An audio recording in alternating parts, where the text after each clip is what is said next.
Hello, welcome back to my channel. My name is Kelsey, and once again, I am behind schedule.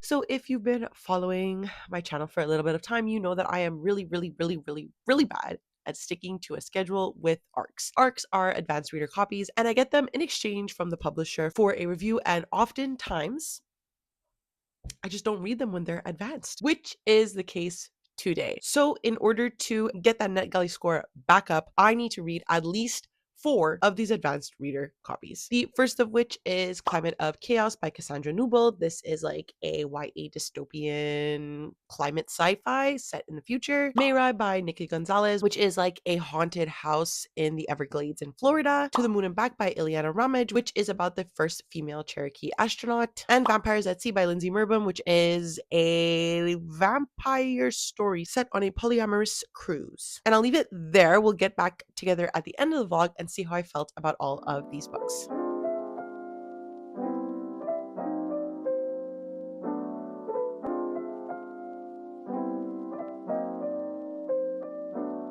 Hello, good morning. Welcome to your first update for this ARC vlog. I'm still in my pajamas. As you can see, I absolutely love these pajamas. I feel so cute in them. So like, I don't really mind that you're seeing me in my PJs. I did want to give an update because I am 130 pages into Climate of Chaos. This is Cassandra Newbold's like return to, well, not return because she never wrote, but like touching upon the dystopian genre. It is being comped as the Hunger Games for the Next Generation. We'll see. Obviously, they're just using that as a prompt to like get people to buy it. Duh. Because a new release from the Hunger Games came out this year. So like I see what you're doing, Penguin. But what interested me specifically in this book is the fact that it is climate sci-fi and climate dystopian, which is very in the near future, as dystopian often is tackling, and specifically in regards to the United States medical debt. So we're seeing this a lot in the first third of the novel because there is a casually mentioned virus that's gone around, and the main character's sister is the cure for it, or is immune at least to the virus, and she will be helping with the vaccine. So we have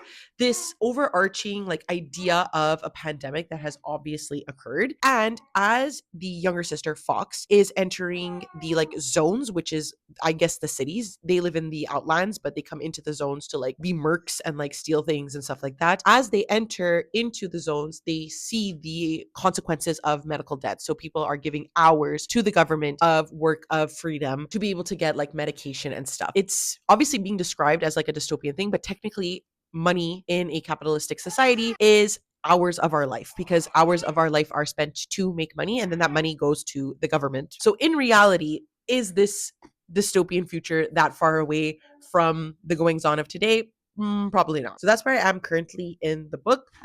1/3 of the way in. I will say I am not completely enamored with this book. I find the writing style to be very surface level. It's currently feeling more cheesy to me than most YA does. And I do believe that this is a debut novel, so we can just chalk it up to that as well. And I am finding myself a little bored just because we are following a very similar, like dystopian average type of track right now. I'm really hoping that the medical debt conversation and the climate change conversation brings forth more interesting ideas. So far, it's a very typical beginning of a dystopian novel, but I am counting on the fact that we could find something really interesting as we move forward into the book. So I'm currently like doing some surface cleaning of our house. My son is obviously learning about different sounds, and if he smacks things, the different sounds that they make. I'm thinking he'll probably want to go down for a nap relatively soon. Then we'll probably have lunch together. But the whole time that all of this is occurring, I will continue to be listening to Climate of Chaos. Hello, sorry to be in this position again. It's just that my son is next to me. We're going to have a bottle. We're going to go down for a nap soon. But I got 64% into Climate of Chaos, so I'm about page 230 something. And the story is definitely evolving. There are some like normal, typical YA dystopian tropes. So there are 2 boys, obviously, that our main character is infatuated with. I like both of them, I'll be honest. I think this is the first time I've probably read a dystopian novel where like both of them, Asher's obviously like the childhood love. He's more jealous, definitely more of like a bad boy in a sense. And then we have Finn, who is the friend that they make at the recruitment center when they're joining to work in the army. So essentially, the plot is that in the beginning, Fox and her sister Rabbit are on a mission to get some medical supplies for their families. They live in the outskirts of the cities. And then Rabbit is taken in for questioning, and it is discovered that she has this cure, right, for the virus that's occurring. Fox and her two friends, Selly and Asher, decide to infiltrate the like army base in order to join the army and therefore get closer connection to Rabbit to then take her out back to the like outskirts. So Asher is this friend from home, and then Finn is the friend that they make in the army recruitment. So far, I'm enjoying it for what it is. Like I said, it is just a typical YA dystopian. There has not been really any discussion aside from like the casual comments here and there about like medical debt, what they owe, how they owe things in hours, and the fact that they constantly have these like really big storms that they have to deal with. But other than that, there's not really any discussion, or at least since I last read. What the part that I just read was more of them infiltrating the military, doing these trials in order to join the soldiers, which is I think where the Hunger Games prompt comes in, because they have to like fight each other, kind of eliminate a lot more people in order to be the ones that end up in the like soldier academy, whatever. But other than that, it's just a very typical like the government is bad, we hate them, let's do something about it kind of dynamic. I think the latter third is going to be where some of the reveals of what the government is hiding, what they're doing, is going to come about, because we have this aspect of the plot that we haven't really explored yet, which is the fact that Rabbit is a catalyst for a vaccine, and there's two reporters who are very much giving like Effie Trinket and Stanley Tucci's character, and they are the ones that are like trying to break the news of this like reporting, or anyways, there's something going on secretly that like they obviously don't understand yet, which I think will be revealed. Would assume this is a trilogy because we have like 120 pages left, but I don't know, it doesn't really say anything on Goodreads honestly that this is the first in a series. Now I'm not 100% sure, and I'm very interested to see how this is going to, it can't possibly be a one and done. Anyways, we're going to see how it ends in the last 100 pages, and I'll come back to you at the end.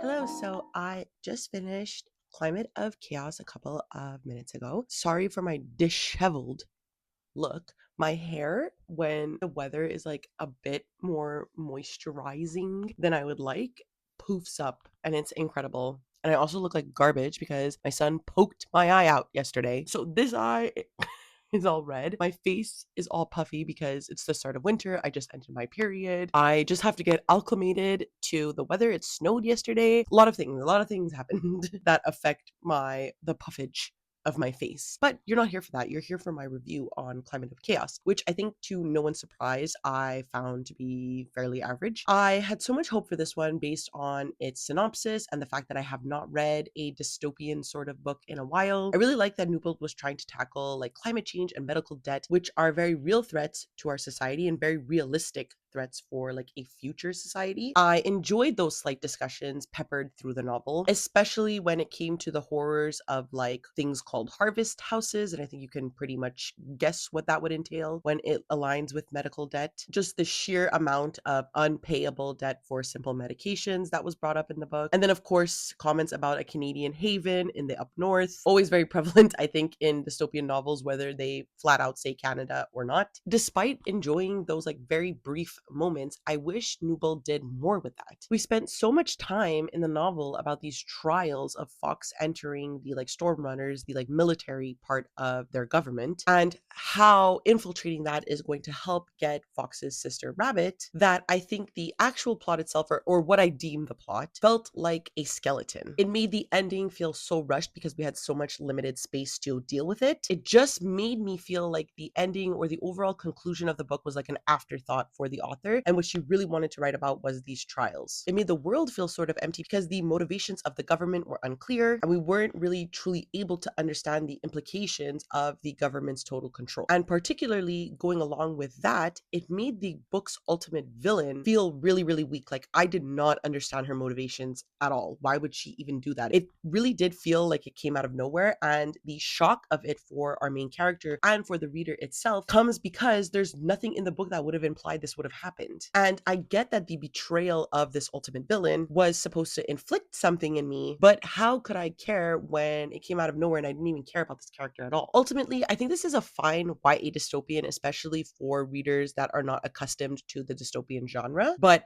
nothing to write home about, unfortunately. I gave this 3 stars because I know this is a debut and the author had a lot of trouble with the formatting in the electronic copies. But other than that, like, I thought this was just average. The next arc that I have to get to is another July release. That was also a July release. So at this point, are they really advanced reader copies? I don't know. The next arc I will be reading is Mera by Nikki Gonzalez.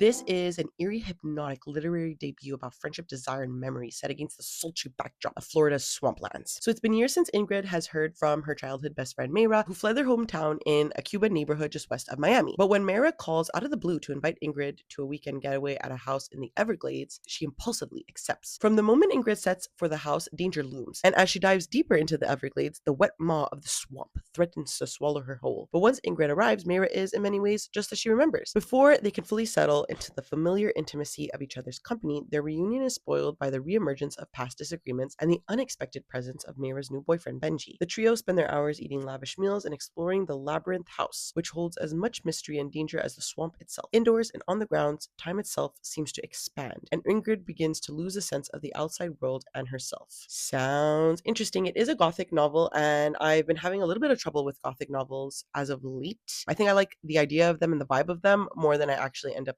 liking them, but we're going to see. It has a 3.08 rating. Oof. Oof, oof, oof. We're going to see. Maybe I'll agree with the rest. Everybody else said it's a 3 stars. Maybe I'll really, really like it. Hopefully, I don't hate it. That's all I'm counting for this vlog. So I'm going to start this now. I do have to go pick up my son in about an hour, and then I'm going to go grocery shopping. But when I come back home, we're probably, I say this every time, but this book is really short, okay? So I think I'll be able to finish it today. Hopefully we'll get 2 books for this vlog out of the way today. That's my goal. See you later. Hello. So I have gotten 50% into Mayra by Nikki Gonzalez, and that's about the 120-page mark, give or take. I'm enjoying it. I think it's very weird. Like, there's definitely an eerie aura to the book so far. Where we are at, just in regards to like the plot, Mayra invites Ingrid to her house, this new house that she has in the Everglades that's owned by this man named Benji, who Mayra is together with. Ingrid is one of those characters that idolizes who she is with other people. Even though she has her own life and Mayra hasn't called her in a really long time, she decides to go to this mysterious house regardless. Through these 120 pages, we are witnessing an adult friendship of a very like toxic, embedded teenage friendship. And we see how Mayra was able to do things pretty riskily while also involving Ingrid in behavior that Ingrid wouldn't have done otherwise, let's say. And we understand that Mayra had a hard life. So part of Ingrid's want to do things with Mayra and make her feel wanted is because Ingrid's also witness to Mayra's growing up and what's going on in her life. And so we're really seeing the dichotomy between the two girls and how it is affecting what is going on in the house. So while all that is happening, while we're discussing this relationship, we also have these like eerie, weird things occurring in this house on a swamp. Benji is a very weird owner of the home. He does weird behavior that Ingrid notices, but like sort of shrugs off because she doesn't necessarily want to be mean. And that's very crucial to Ingrid's character, is that she is not someone, she is essentially like a pushover. So she doesn't want to be mean to this man who accepted her into his home. And then we also have this distrust of Mayra because we see that their friendship wasn't always strong and that Ingrid's family realized these like more negative attributes to Mayra. That's where we are right now. I'm really enjoying it. Like, I do think the story, the pacing is really interesting. There are some faults here and there, like in regards to convenience over anything else. So there's aspects that are occurring in the book that I think would otherwise not happen unless we were in this book. I have seen a lot of reviews that the ending is the make or break for a lot of people. So I'm interested to see how I'm going to feel about the ultimate downfall, perhaps, of like Mayra and Ingrid's relationship, the reasoning behind things. I have a feeling that I understand sort of what's going on, but I'm interested to see if I was able to figure it out, how I feel about the ending. So I will probably come to you pretty soon because I'm listening to this quite quickly. Now, did I listen to it in one day like I promised you in the last clip? No, it's because I realized I could put another video in between my last two vlogs. So I have more time for this vlog. So I decided just to listen to and watch YouTube videos yesterday instead of listening to this book. But now I'm really going to hanker down and listen to this. Hello. So I just came back from the gym. I am feeling fantastic. It's almost like therapists were always right when they told me that I needed to work out in order to feel better. Crazy. But now that my son is going to daycare longer, I have time in the morning to go to the gym. I feel like I've already talked about it. I don't know if it was in this vlog or another vlog, but I just genuinely feel better. It is quite snowy outside. I don't know if you can really tell. Not everybody that lives in Canada, and especially a big city in Canada, loves the snow. It completely disrupts our everyday. We get inches of snow. As someone born in January, I just love winter. I don't want to be outside walking for 2 hours in the winter, that's for sure. But do I enjoy the snow falling crested upon the branches of the trees? Absolutely. So yesterday I also finished Mayra by Nikki Gonzalez. And if you loved the movie Monster House when you were 10 years old, you're gonna like this book. This was definitely an eerie and spooky experience, but I'm not totally certain the book made complete sense for me, which I think it could be argued that that is sort of a point the book is making, that it's a more surrealist experience. Our main character is going into a surrealist home. She doesn't really understand what's going on. And the first half of the book, where our main character is losing her mind a little bit, joining these two people in a home, was the most enjoyable part, I think, for me. I was confused, but in like a really good way, because it was just adding again to that surrealist feeling. And I didn't trust anyone, including our narrators. Sometimes they would say things and jump into conversations. And I was like, we are meant to feel this weirdness for sure. But in the latter half of the novel, Gonzalez throws in this like new perspective in like a letter or journal format. And I don't feel like it did anything for the plot, but add more confusion, this time in a bad way. I didn't find the journal entries to be interesting or engaging in any way, or even relevant to the plot at all. And it felt so out of place that I feel like if they were taken out, it wouldn't have changed the plot at all. Overall, I think the journal entries really brought down what was starting to be a very surrealist, uncanny valley, like haunted house book that I was pretty much set to enjoy. And it really just brought it down for me to like an average 3-star book. So moving away from horror, we're going to move into the next arc I have. Well, I'm saying advanced reader copies, but like at this point they're not. But this is a September release, and it was a Reese's Book Club book, which is why I got like the email for it. This is To the Moon and Back by Ileana Ramage. I'm really interested in this because it is an Own Voices Indigenous book. One young woman's relentless quest to become the first Cherokee astronaut will irrevocably alter the fates of the people she loves most in this tour de force of a debut about ambition, belonging, and family. So spanning 3 decades and several continents, To the Moon and Back encompasses Steph's turbulent journey along with the multifaceted and intertwined lives of 3 women closest to her. Kayla is her sister, who's an artist who becomes a social media influencer. Her college friend, Della Owens, who strives to reclaim her identity as an adult after being removed from her Cherokee family through a challenge to the Indian Child Welfare Act. And then Hannah, Steph and Kayla's mother, who has held up her family's tribal history as a beacon of inspiration to her children. I'm hoping to really, really love this because, first of all, I just read Atmosphere by Taylor Jenkins Reid, and I really love looking at women entering, obviously, a male-dominated field. And then here we have the first Cherokee woman. So we're adding another element to the challenges that women face. And something I always love about books is when they are intergenerational or they contain different stories that are leading to a similar or the same conclusion. So despite the fact that this has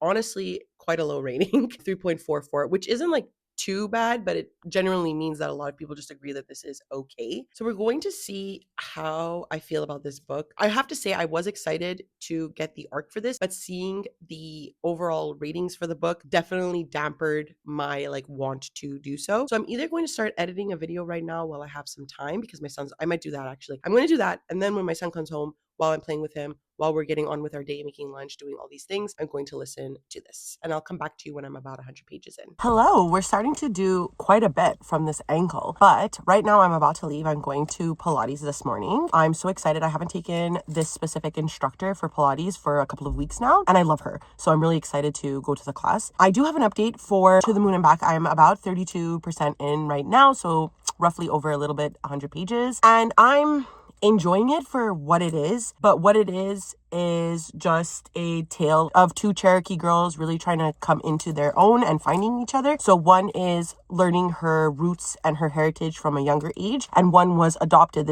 She was this transcending story of a child who was taken into adoption by a white Mormon family and taken away essentially from her Cherokee family. So we have these two girls as they bond together spiritually, like romantically, platonically as well, and their goals as entering the science fields. So far, I would say it's like a pretty standard average. The prose is pretty average and standard. So there's nothing like wild or out of the ordinary about this book. I'm enjoying it, like I said, for what it is and enjoying the listening experience, but it's not offering me anything more. Really, really hoping though that after this introduction period of these two characters, we're really going to build from here and transcend into something like really, really interesting, or conversations at least that are really interesting. So I'm going to drive now to Pilates. I'm probably going to go get coffee as well before the Pilates class. So we'll take you along for the day if I remember to vlog, and you know I'm really bad at that. So I'm going to start driving now and we'll see what I record today.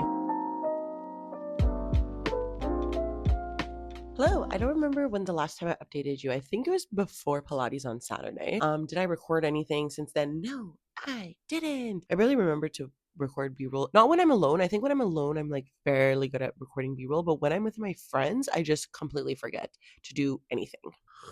But I have reached the 60% mark in To the Moon and Back.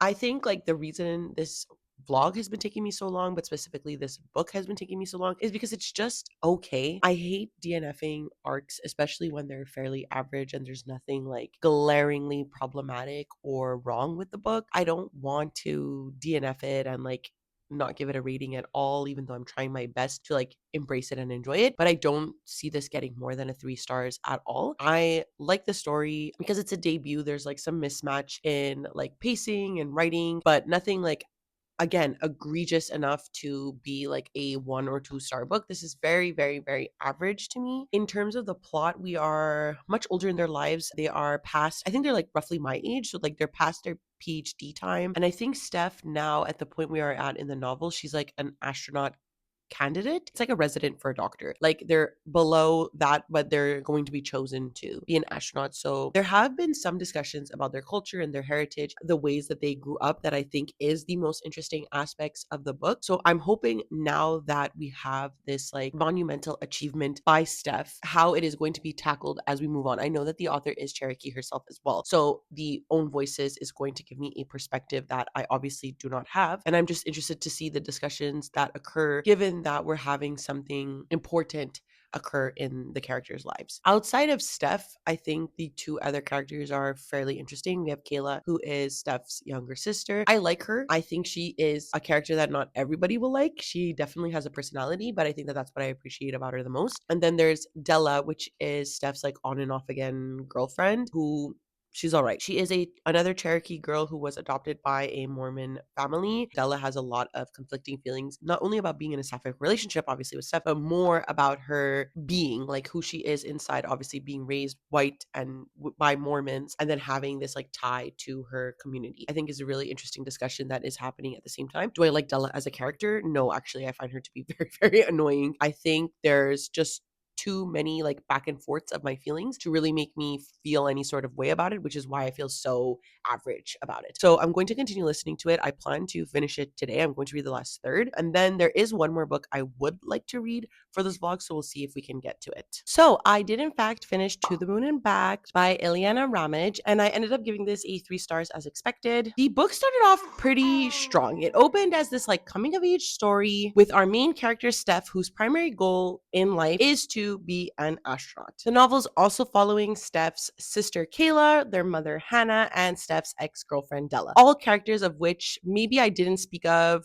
a lot, and I'll get to the reason why. So that initial premise of following all of these characters really pulled me in, because if you've followed my channel for a while, you know that I am a big fan of intergenerational stories. And I did really love how we looked into how these girls are identifying with their Cherokee identities and how it's defying them throughout their lives, as we are following all of these characters for a really long time. And saying that, I do think that becomes a detriment to the story overall, because I think that this novel is really bogged down by these stylistic choices choices, and were they done differently, I think could have made the novel much, much stronger in my opinion. I think the novel primarily was a little too long. I think some of the perspectives or characters really could have been left out entirely, like not even existed. And I think that the novel would have still stood on its own. I think the POV changes were not consistent enough, and it started to make the novel feel really, really disjointed because we were jumping between long periods of time with Steph and then short POV chapters that were not consistent. I think sometimes short POV jumps could work if they are consistent in the length and where they are placed within the beats of the story. And here it didn't work that way. Additionally, I think there was like a little bit of wavering within the plot and the timeline of the novel that made me lose interest at certain moments, and I couldn't really jump back into where we were. So saying all of this, I still think it is a really good book. I just think that there were certain things I would change overall to make it a really solid book. So again, 3 stars here. I'm a little disappointed here that I didn't enjoy the arc to its fullest, but I do hope that people still pick this up because it is Own Voices for the Cherokee representation, and I hope that people enjoy it more than I did. So I will be moving into the last arc of the vlog, and I left this because it is the shortest of all of the arcs, so I do think I could just get it done tonight and tomorrow. This is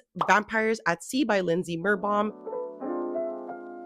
Immortal beloveds Rebecca and Hugh are on vacation. Against the backdrop of ongoing war, this pair of chic, emotional vampires from San Francisco sets off on a queer Black Sea cruise, eager to relax, join an orgy, and feast upon their fellow passengers' desires and sorrows. When Hugh becomes enchanted by an alluring and possibly magical non-binary social media influencer named Heaven, Rebecca's reality capsizes. As she comes to terms with a future she never imagined, Rebecca begins to question her past. Ultimately, her journey becomes one of self-discovery and acceptance of her true nature. This sounds very funny leaning, and I'm hoping that it is. Based on the overall rating of the book, I don't know how funny it's going to be, but it could be that people just don't get the humor and I do. So I'm going to move into this. I'm going to listen to the first like 75 pages and we'll come back, see my initial feelings. Am I getting the humor? Am I liking it?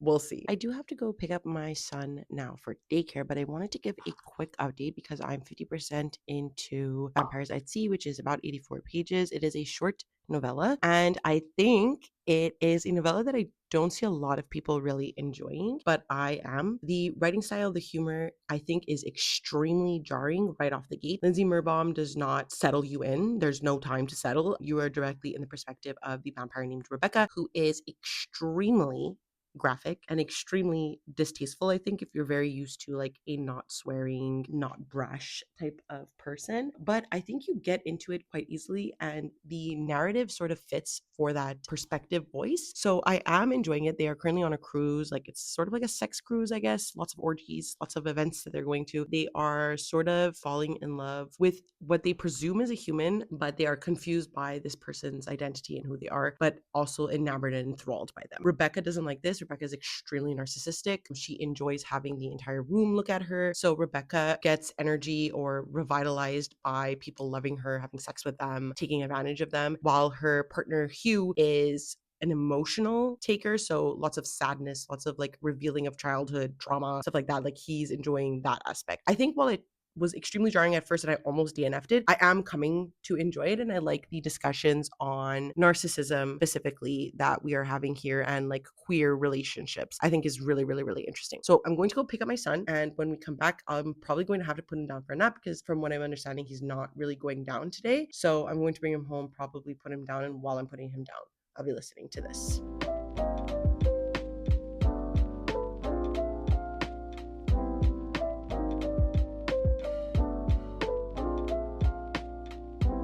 Welcome back to the end of the vlog and welcome to my final thoughts on Vampires at Sea, which I ended up giving a solid 3.5 stars. I actually enjoyed this one quite a bit, but I'm not sure I would recommend it to everyone. It is weird, and as I mentioned in my last update, the first chapter really dives you into this character perspective that's really brash and facetious. And as I had mentioned, I almost DNF'd it due to how jarring the main character is. I really had to get into a couple of chapters before I started to appreciate the point of view. And what can I say? As with Rebecca's vampiric nature, I was charmed by her and rooting for her despite her narcissistic nature. This novella is at the same time a horny vampire story that is really leaving little to the imagination, I must just say. But also, it's weirdly looking at narcissism and toxicity in relationships and how we become affected by that. And also a slight look at how the world moves on while war is occurring in other areas. It's really tackling